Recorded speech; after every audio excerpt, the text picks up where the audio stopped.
Hey guys, what's up? It's Fern. Thank you so much for joining me for another planty video. Today I'm going to be talking all about my Bearpaw Succulent, which has been requested by quite a few of you, and I'm super excited to feature this guy today because he is definitely one of my favorite succulents ever. Like, this is just the cutest thing I have ever seen in my life. Look at the little paws.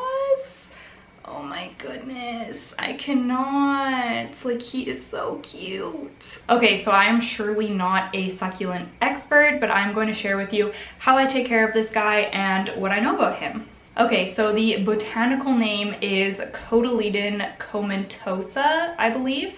I could be totally butchering that. In fact, I probably am. But it is much more commonly known as a bear paw because obviously the leaves look like little tiny fuzzy paws.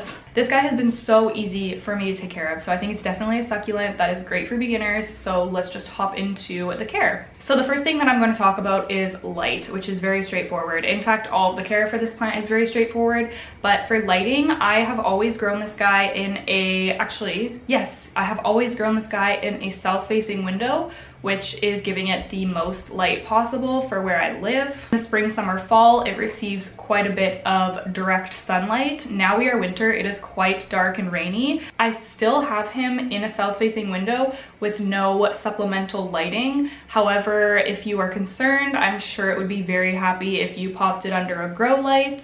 I'm just going to monitor and see how he does. He's actually doing fantastic. You can tell how healthy he looks. He's even blooming, which is crazy, but he's doing great, so I see no reason to really move him from his spot right now. But in general, like most succulents, they enjoy a lot of light and can tolerate quite a bit of direct bright light as well. And when they are receiving a lot of direct sunlight, they can actually get dark tips, like the little fingers can get dark, and that's really cute as well. Mine is just pretty much green right now, but I know that they can sun stress and look like that. The one thing that you have to stay on top of if you are providing this plant with a lot of direct sunlight is watering, because this guy is going to dry out fast. In the summertime, I was watering it very often, especially because it is in terracotta. But the good thing is that it is very easy to tell when he is thirsty. So these thick juicy pads will get very soft and squishy when he's thirsty, and if you let it dry out too much, then it's actually going to drop its big juicy leaves, so you don't want that. Just monitor how soft they are. Right now, I actually just watered him yesterday, I believe, so he's quite moist, but you can but right now I'm feeling that the pads are very firm, so he's well hydrated.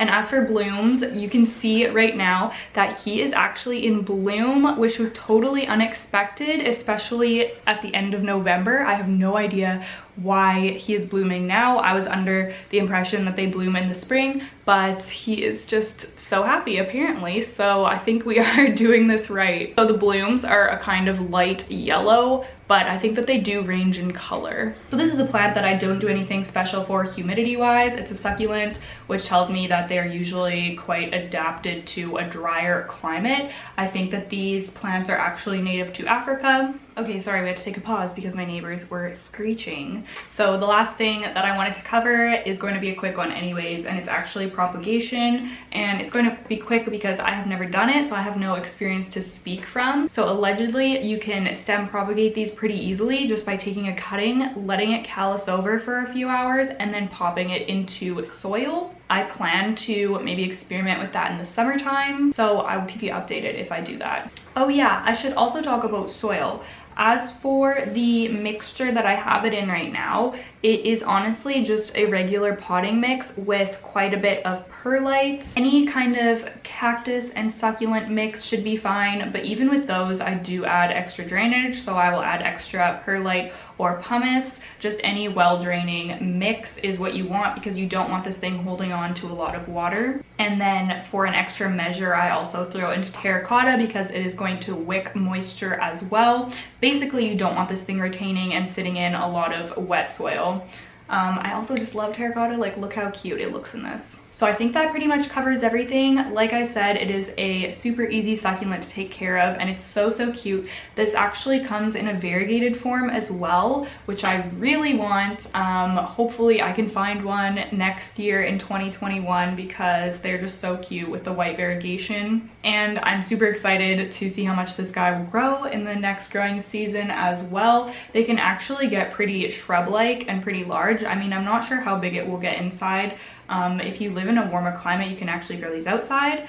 But yes, obviously I live in the Pacific Northwest, so I grow mine indoors. Okay, that is it. That is all I have to share today. If you have any questions, please leave them down below in the description box. I would love to chat with you as always. And give this video a like if you liked it. Ooh, let me know which plant you want me to cover next for my plant care videos. If it is one that I feel confident in caring for, I will do it. I do get some requests for plants that I have that are just not doing well, so obviously I'm not going to make a video on that until I have got that care just really locked in, you know? Anyways, enough of my rambling. Thank you guys so much for watching. Don't forget to like this video, subscribe to my channel, and I'll see you in the next one. Okay, bye!